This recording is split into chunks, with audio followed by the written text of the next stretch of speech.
네, 안녕하세요. 끝판왕장입니다. 오늘 구독과 좋아요, 알림 설정, 그리고 댓글까지 부탁드리겠습니다. 자, 일단은 비트코인이 제가 이전에 말씀드렸던 시나리오 중에서 이렇게 올라갔다가 빠지냐, 또 아래로 떨어졌다가 올라가느냐, 이 시나리오들 중에 일단은 떨어지고 난 다음에 올라가는 형태로 보이긴 하거든요.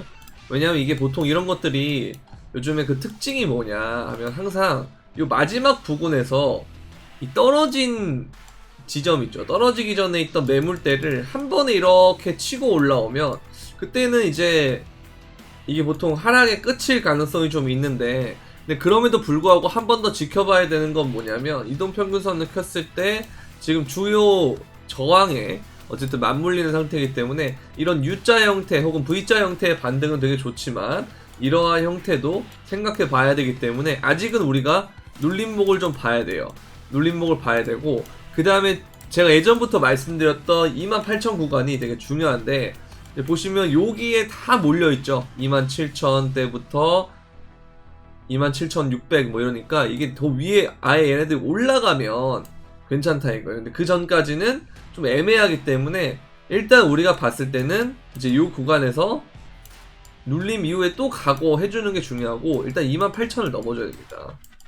중기적으로 봤을 때는 여기를 넘어주는 게 가장 중요하고, 그리고 우리가 이제 그렇게 되지 않게 하려면 이제 여기서는 우리가 눌림목에 어디까지 빠졌다 갔느냐, 아니면 여기 또 빠지느냐, 이거를 또 봐야 되기 때문에 이 부분에 있어서는 좀 우리가 지켜볼 필요는 있다.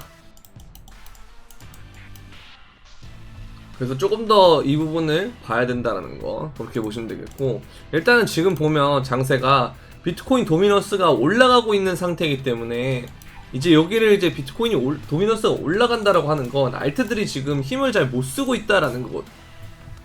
그래서 이제 비트코인의 주봉을 보게 되면은 이게 지금 더 오를 가능성이 좀 높다라는 거죠. 그래서 얘가 일단 여기서 더 만약에 오르게 된다면 그러면 이제 비트코인이 힘이 강한 상태가 돼서 알트코인은 힘이 더 빠지는 형태가 되거든요. 근데 만약에 그 과정에서 비트코인 도미넌스가 올라가는데 이번처럼 비트코인이 떨어지면서 도미넌스가 올라간다 하면 굉장히 안 좋은 상황이 되는 거고, 그게 아니고 비트코인이 올라가는데 알트코인이 떨어진다라고 하는 거, 알트코인 지분율이 떨어진다라고 하는 건 이제 알트코인이 덜 오른다는 소리겠죠.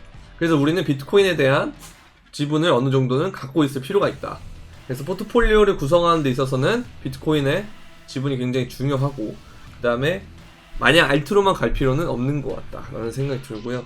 그래서 이게 어쨌든 지금 상황에서는 비트코인의 도미넌스가 오르는 것 때문에 알트가 되게 고통이지만, 다 이 과정을 거친 다음에 이 구간에서도 떨어지면서 알트장이 온 것처럼, 그죠?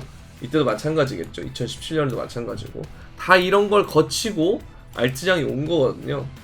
그래서 여러분들도 이제 이게 좀 오른다 그래서 좀 고통스러울 수 있지만, 물론 그 다음에 얘가 이렇게 떨어질 때 그 과정, 그러니까 요때에서는 여러분들 되게 재밌는 알트장이 될 거니까 거기까지는 좀 견뎌낼 필요가 있다라는 겁니다.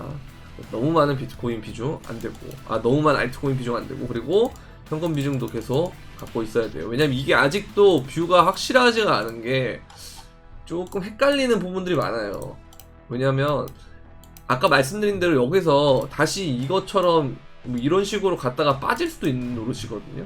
그게 아니고 만약에 뚫더라도 여기서 저항을 또 뚫어야 되고, 그 다음엔 또 28,000을 뚫어내야 되는데 요거까지 과정이 좀 순탄하지 않을 거예요. 그래서 아예 그냥 얘가 여기서 주봉으로 보게 되면은 지금 거의 뭐 5주째 음봉인 형태가 되지만 계속 요 이동평균선들 사이에서 가격이 이렇게 형성이 될 수가 있단 말이죠.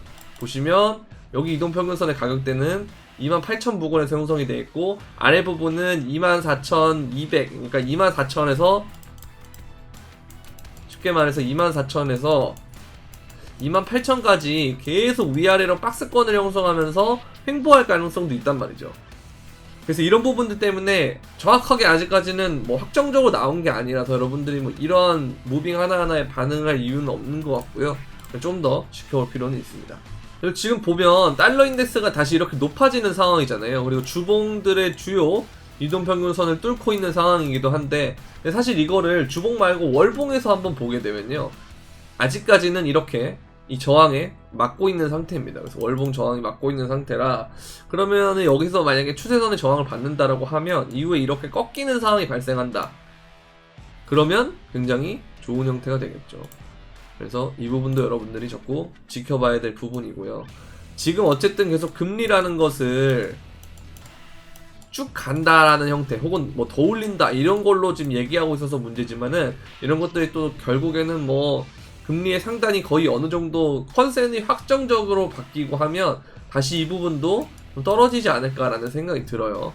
그래서 이제 뭐 유가 같은 부분도 마찬가지고 이런 것들이 이제 인플레이션을 다시 뭐 불러일으키네 만에 하지만 또 이게 해결이 되게 되면 이 달러 인덱스가 해결이 되면 결국 이제 이것도 비트코인에는 좋은 현상이거든요. 그러니까 달러 인덱스와 비트코인은 반비례 관계이기 때문에 이런 것들이 좀 긍정적이라고 볼 수 있다라고 보시면 되겠습니다. 그래서 지금 보면 킹달러 공포라고 그래가지고 다시 한번 이제 이런 얘기들이 많이 나오잖아요. 그래서 나홀로 강세에서 뭐 대다수 통화들 약세다. 근데 이거는 이제 어떤 거랑 좀 비슷하냐면 우리가 이제 석유 파동이 일어났을 때 그때 이제 1차 이후에 좀 소강 상태가 있다가 2차가 또 왔거든요. 요거랑 좀 비슷한 것 같아요. 근데 2차 때는 우리가 제가 저번에도 말씀드렸지만 뭐 정유나 아니면은 이제 IT가 굉장히 많이 좋았거든요. IT라는 게 이제 지금으로 따지면 기술주죠. 그래서 제가 이것 때문에 여러분들한테 이제 기술주나 코인이나 이런 얘기 많이 했는데 일단 기술주는 굉장히 많이 회복을 했죠. 그리고 뭐 신고가를 찍은 애들도 있고요. 그러면 이제 코인 차례라고 저는 생각을 합니다. 근데 이제 코인 자체가 좀 뭐 반감기도 있고 좀 특수한 형태긴 하죠. 그렇기 때문에 뭐 지금 당장 얘가 올라가진 않아도 이러한 이 횡보들이 결국은 모여서 엄청난 움직임을 이룰 거라고 생각하거든요. 그러니까 이제 우리가 이 기나긴 차트들을 보게 되면 결국 얘네들도 이러한 횡보를 거치면서 여기서 모여있던 게 위로 시세 분출을 한 거고 이때도 마찬가지죠. 2018년과 2020년도 마찬가지고요. 이걸 제가 지금 로고 차트로 봐서 그렇지 이걸 이제 일반적인 차트로 봤을 때는 좀 거의 뭐 이 정도의 횡보를 했다라고 볼 수가 있어요. 이런 횡보들. 물론 그 사이에는 가격 변동이 엄청나게 심했겠지만 여기 지점에서 봤을 때는 이게 박스권 횡보였다라는 거. 그래서 지금도 우리가 가격 변동이 심한 것처럼 보이지만 나중에 우리가 저기 위에서 봤을 때는 이 구간들이 지금 박스권이 될 가능성이 있다는 거죠. 그래서 뭐 이게 박스권이 됐든 이렇게 박스권이 됐든 어쨌든 간에 이 과정들이 좀 필요하다라는 거. 그 다음에 시세 분출을 빠르게 하면 그때가 이제 우리가 알고 있는 코인이 될 가능성이 높다라는 거죠. 이제 그런 부분들 때문에 여러분들 좀 인내심을 가질 필요가 있다라는 겁니다.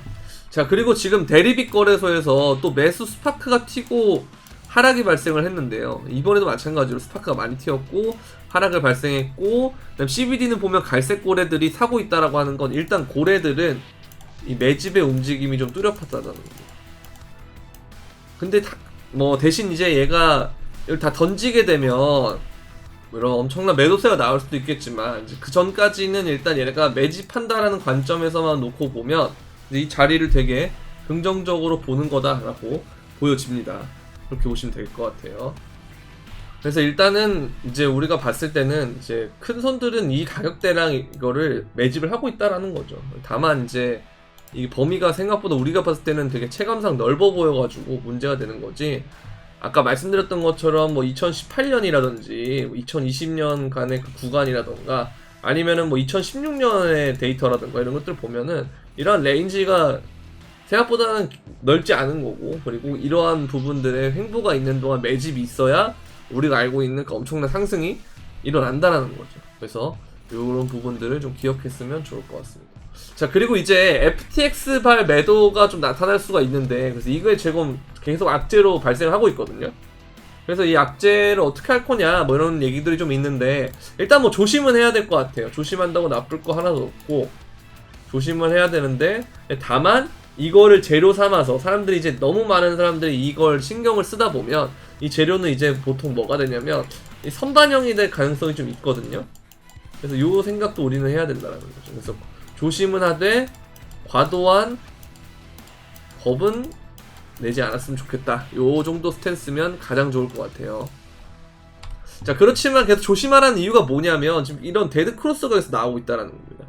보통 이게 데드 크로스가 나오게 되면 이 지점들까지 반등을 한번 크게 준 다음에 제가 자꾸 28,000 얘기를 하는 이유는 요 지점까지 반등 이후에 또 꼬꾸라질 가능성이 있다라는 거예요. 그래서 28,000을 넘기고 여기를 완전히 이제 안착을 해준다면 괜찮아요.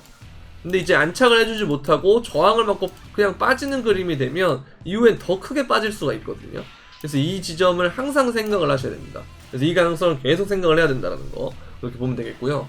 그래도 좀 긍정적으로 볼 수 있는 부분은 이 비트코인과 골드가 차트가 되게 비슷하다는 거, 그죠? 그래서 이 지점에서 얘도 이제 현물 ETF가 되고 쭉 올라가는 거. 그래서 이 지점에서 뭔가 현물 ETF 소식이 나오는 것도 그렇고 뭔가 되게 근과 비슷하게 비트코인이 비슷하게 뭔가 형성이 되는 그런 움직임도 좀 보이고 있기 때문에 이런 부분들을 따지면 어쨌든 비트코인이 좀 우상향을 하는 그런 그림이 나올 것 같은데 좀 더 기대를 해봄직하긴 합니다.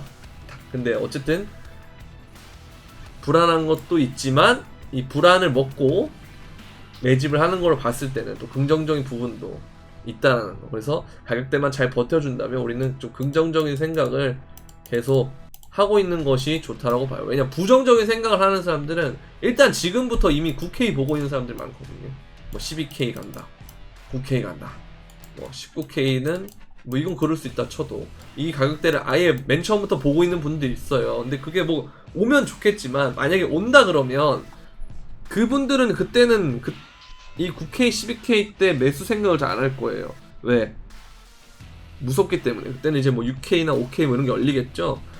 그런 것들보다는 그래도 내가 갖고 있는 현금으로 천천히 주요 구간대가 오면 매집을 하는 그런 관점이 가장 좋다라고 생각합니다. 왜냐면 항상 반등이라는 것은 어떤 특정 저점을 찍으면 요즘에는 트렌드가 굉장히 빠르게 반등을 하는 게 유행이기 때문에 그래서 이걸 이제 우리가 뭐 일봉이나 이런 걸로 보면은 이 빠지는 데는 몇 달 걸리는데 올리는 데는 일주일이 안 걸리고 또 빠지는 데는 좀 걸리는데 올리는 데는 얼마 걸리지 않고 이런 것들이 되게 많거든요.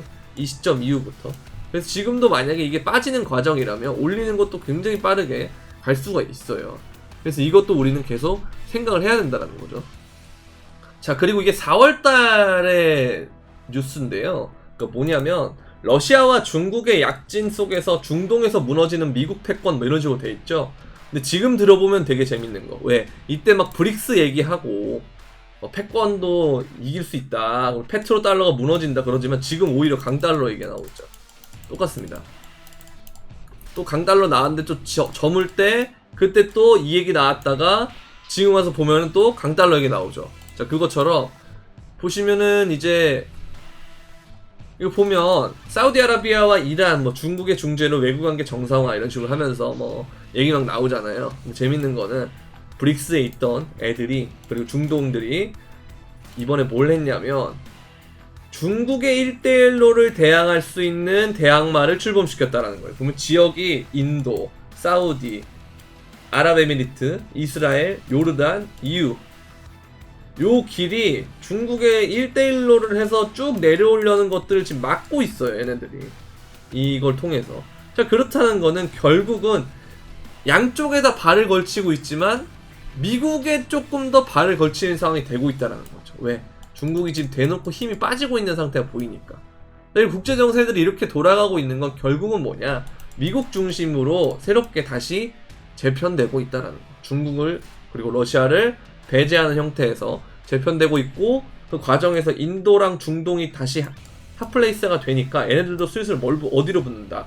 미국 쪽으로 스멀스멀 붙고 있다는 거죠. 그리고 그 중심에서 또 베트남은 전략적, 포괄적 전략 동반자 이 정도로 격상을 시켰다는 거. 이거 일부러 하는 겁니다. 이거 아시겠죠? 아까 보면은 지리적인 부분을 봤을 때 여길 지금 막잖아요.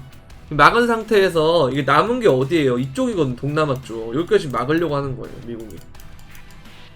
그리고 이제 동북아로 넘어오면 어때요? 지금 한국, 일본, 미국 이렇게 해서 또 막아놨죠. 그래서 중국이 아예 이제 외연 확장 자체를 못하게 한 다음에 사실 지금 제일 핫한 자리가 또 어디냐면 이상한 일이 자꾸 일어나는 것이 사실 아프리카예요.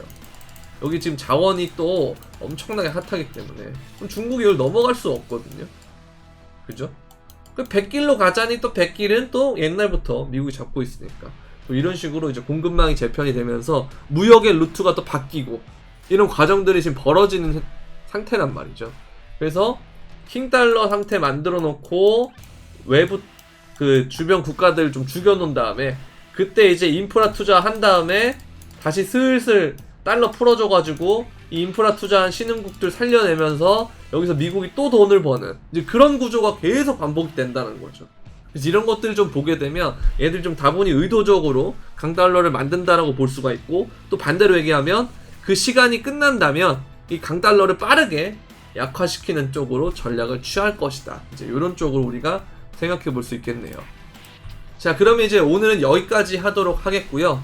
이런 그 변동성이 큰 장에서는 일단 당분간은 좀 선물이 좀 할만한 것 같거든요. 근데 선물도 어쨌든 좀 되게 빠른 스위칭을 해야 되고 짧게 먹어야 되는데 이제 선물방을 제가 운영을 하고 있습니다. 근데 보시면 이제 요번에도 롱을 또 잘 먹었고, 그 전에 한번 손절을 나긴 했지만 그 이전에는 롱도 먹고 숏도 먹고 그 다음에 이제 또 롱도 먹고 숏도 먹고 뭐 이런 식으로 했단 말이죠. 그래서 여러분들이 선물을 하시는데 아무래도 좀 이 변동성이라든지 지금 장세가 되게 어려우니까 좀 도움을 받고 싶다 하시는 분들은 영상 설명란에 있는 선물방 가입 신청 링크를 통해서 가입 문의를 주시면 제가 가입하는 그 방향 응대를 좀 해드리도록 하겠습니다. 자, 도움이 되셨다면 구독과 좋아요, 알림 설정 그리고 댓글까지 부탁드리고요. 그럼 안녕.